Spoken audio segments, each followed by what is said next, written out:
Para mí fue falta clarísima, se le iba ya el número 11 de Alejandro Pareja y tenía todo el ángulo para rematar. Otra falta técnica. Los muchachos de CBM están haciendo un partido muy inteligente, Andrés. Sí, correcto, muy ordenado, sobre todo en defensa. Y cuando se despliegan en ataque, ay.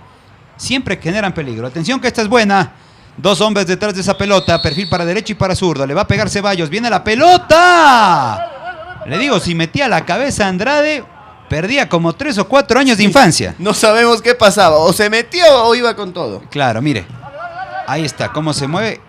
Ay. Andrade. Le digo, si alcanzaba a meter la cabeza, olvídese.